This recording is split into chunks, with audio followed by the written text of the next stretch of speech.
Backstory: I-59F was married to my now ex-57M, we'll call him Ed, for 10 years, together for 13, but originally met him 40 years ago as teenagers. He was in my circle of friends, but we never dated. We used to live in Florida, but when I was 19 I moved back to Michigan, where I am originally from. 27 years later, I went back to the city in Florida where I used to live to visit friends. I ran into Ed while on vacation and we began talking on the phone daily. 3 months later he left Florida and moved in with me. 3 years later we were married. Not my first, but his first. We had our ups and downs, but mainly we got along fine and didn't argue much. He would throw tantrums if things didn't go his way and would punish me by sleeping on the edge of the bed, which was fine with me, or he would not talk to me and slam things. 2 years into our marriage, things went horribly wrong when he got into drugs. It was horrible. One night I finally had enough and was on the phone with my MIL telling her I was sending back to Florida when the sheriff's department knocked on my door. Someone had found my husband unconscious, severely beaten, in a ditch a block from our house. We lived in a small village with woods across the street. I raced to the hospital and didn't recognize him when I saw him. He was so swollen and bruised. Now my husband was a man who could fight, and he was strong. Come to find out, it took 3 men to do this. They thought they could rob him since it was payday, but he had been home and purposely left his wallet at home. I sat with him 24/7 while he was in neurotrauma ICU. I slept on a couch in his room, I prayed over him, I bathed him and took care of him even after he came home. This actually saved his life. He got clean and went back to work full-time, always putting me and my grandson first before his needs. He went to work and came home. That's it. 4 years later I finished my education and became an ordained priest, and have been the pastor at my church ever since. At first he didn't mind, but then he would say things like, "I didn't sign up for this," even though I never pushed church on him. I knew he believed in God and he prayed daily. I would invite him to Christmas and Easter service, and he also came when I ordained and when my grandson, who calls him Grandpa, was baptized. For several years things were really good. Then suddenly he began coming home from work, showering, changing clothes, and leaving. At first he said it was to watch whatever sports was playing on TV because we didn't have live TV. Then he told me he'd be back whenever he got back. Then things went back to how they were. We laughed a lot, we joked around, and I began getting the usual kiss goodbye before he left for work. One night, he had done his laundry like he always did, and I talked to him while he was folding it. He never wanted me to do his laundry, so that wasn't new. We ended the night laughing as he was trying on old clothes. The next morning I woke up and went out to the living room to ask what time he had to be at work, but he was gone. I assumed he had to be there early. I walked back into the bedroom and saw his keys on the bed, which made me wonder why he would walk to work on such a cold day. It was December 1st. I started leaving the bedroom again and noticed his laundry basket missing, so I went to the laundry room and it wasn't there. I went back into the bedroom and noticed his closet empty. I called him to see where he was and asked if he had moved out, and of course his answer was yes. Come to find out, he had met a woman at his job who works for one of those shopping apps where people buy and deliver your groceries. He worked for a large grocery store chain. He had moved in with her. Over the next 6 months he called almost daily and would say things like, "Our marriage will survive this, just give me time." He even told me he would be mad if I began dating. During one of our phone calls he told me he wasn't happy with her and was going down to Florida to visit family. He said he wanted to come back to me when he came back to Michigan. The plan was this: he would pack things that he couldn't live without, but leave things at his new GF's house to make her think he was coming home to her. He planned on giving his 2-week notice while gone and planned on looking for another job when he came home. By this time I knew I didn't want him back. I found my self-worth again and had made new friends with neighbors once he was gone. Come to find out, nobody liked him.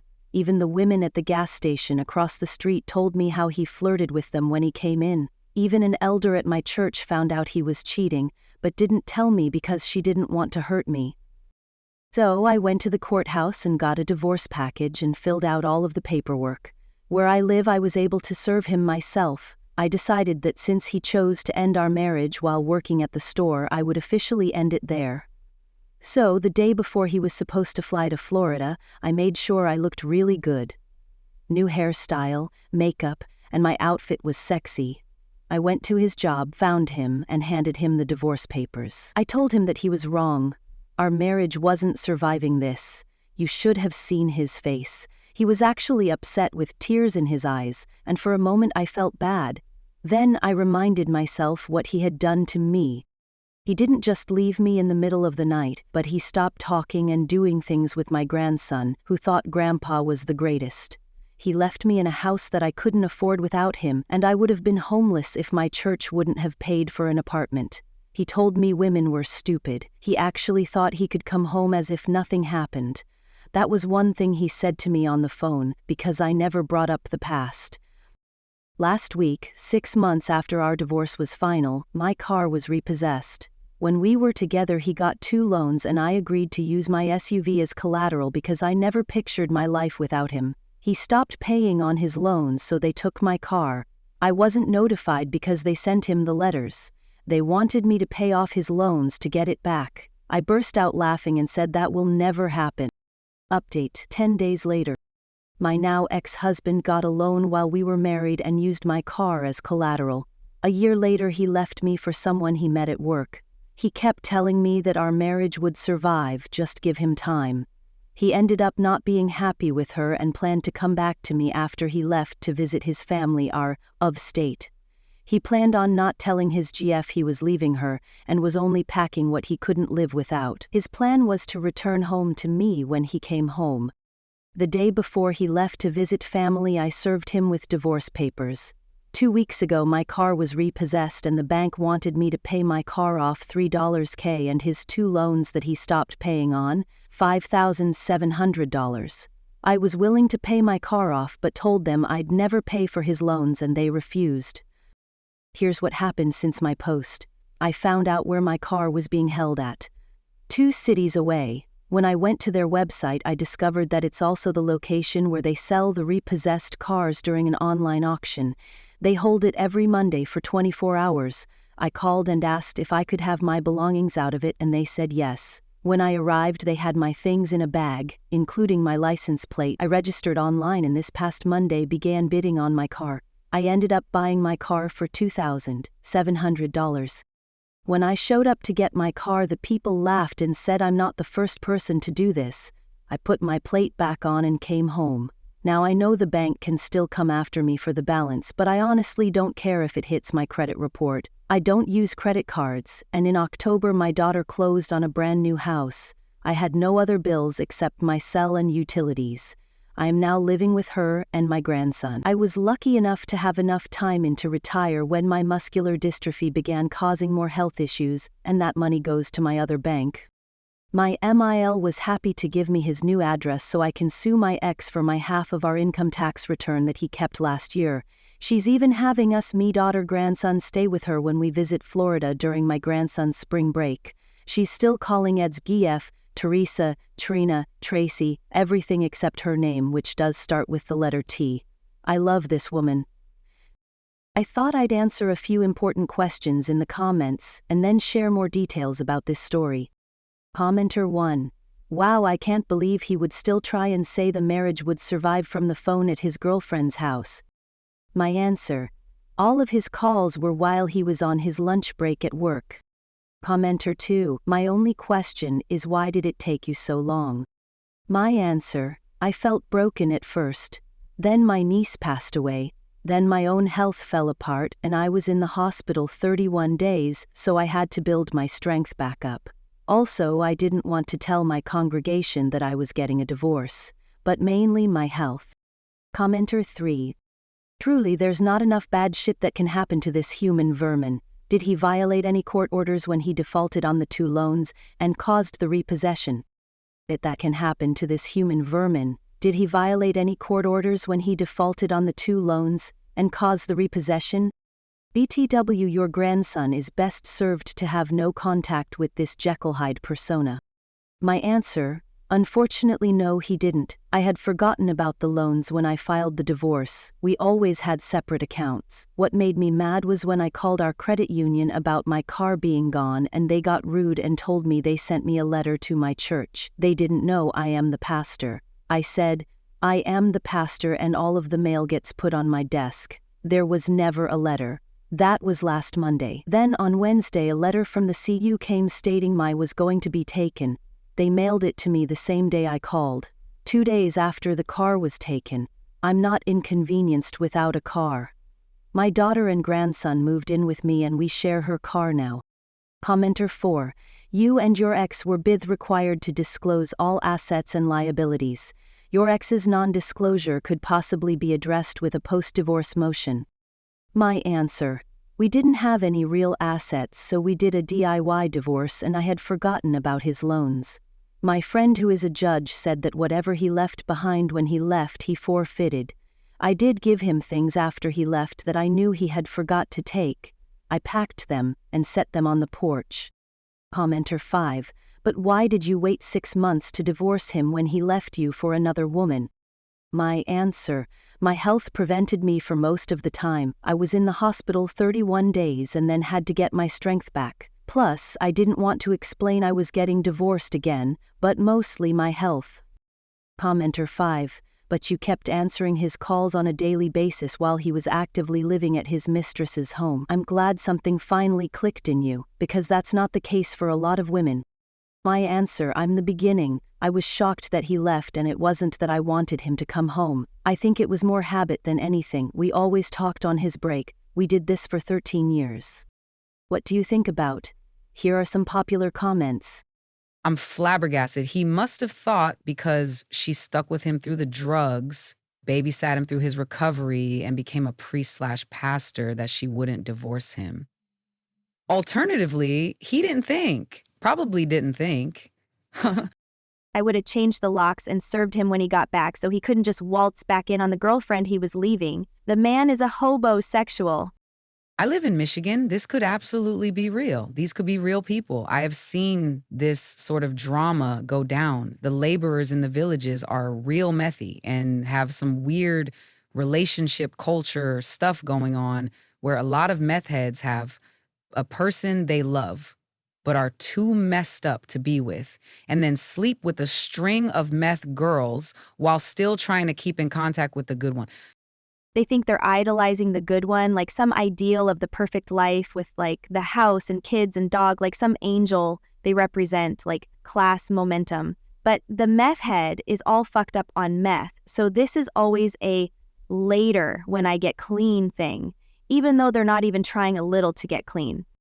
The good one is usually the good one because they're the only person meth head ever dated in their most recent period of mostly sobriety who can function like a normal person in the professional world. I mean, they're usually a hairdresser or a mechanic who owns a shop or an administrative assistant or low-level techie. It's the stereotype runs both ways in regards to gender. It's not a men do or women do thing. It's a meth heads do thing, but pastor is the right vibes and socioeconomic level for this setup to play out too.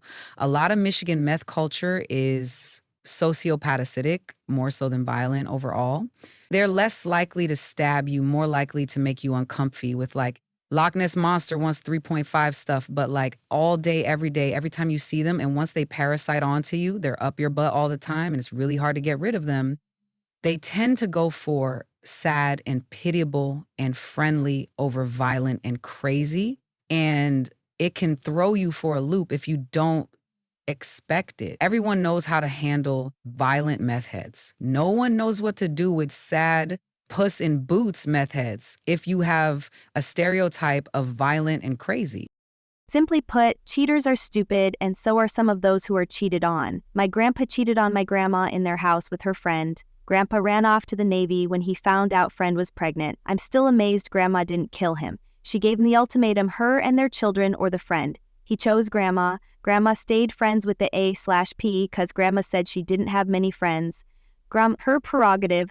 I thought it was stupid. Background on friend Charlene. Charlene and Grandpa grew up in the same small town and knew each other. Charlene stated to friends that she wanted to have Grandpa's children.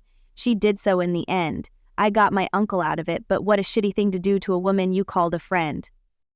Based on my own 60 years of life, I wouldn't limit this narcissism to men vs women. My wife was a smaller version of Ed, cheated in our own bed. I worked so much to pay bills that I couldn't notice all the clues.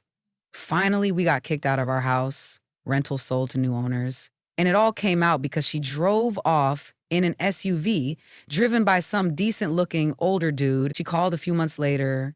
I was couch surfing in a nearby unconnected town asking me if I could pay the overdraw at the bank, Tile $2 KUSD. I said, get your boyfriend to pay for it. My last words to her ever. When I was younger, I went through life not caring what people thought of me. I worked hard to find a filter on my mouth and apologizing for my actions. Now that I'm almost 60 and a pastor, I now have to think before acting and speaking. Every so often, my filter slips and I say what's on my mind. With him, I spent so much of my life trying to make sure things didn't upset him that I wrestled with myself on how to go about this. In the end, I decided, since he wrecked our marriage at his job, I would end it there. Since then, I've wondered how I could have done it differently, but until now, I didn't know where he was, so I really was left with serving him at work. It still doesn't mean I couldn't decide if that was best. The actual audacity of this man to cheat on you, move out in the middle of the night without saying a word, then tell you your marriage would survive this? Absolutely not. You go Glen Coco, way to find yourself and get out of a situation where you weren't valued for the gem you are. You are a strong woman of faith. What you did was not the best, but not the worst. As you know, Jesus is about kindness and forgiveness, not trying to be cruel. I'm not saying to take him back. No way. Now that it's over and he is no longer your spouse, don't worry about what happened in the past and move on with your life. Forgive him for his sins and let the hate and hurt go from your heart. Go find yourself someone that is a godly man who loves you and will be faithful.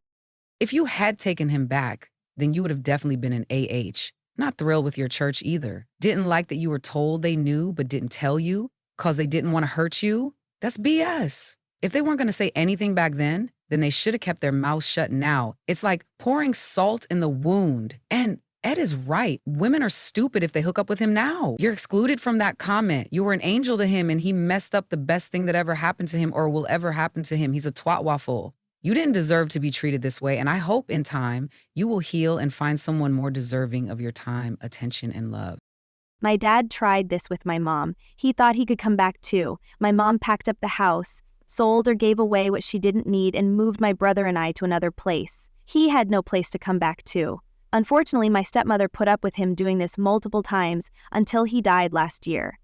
I'd go over to his house for custody, and it would be a new place and a new woman more than once.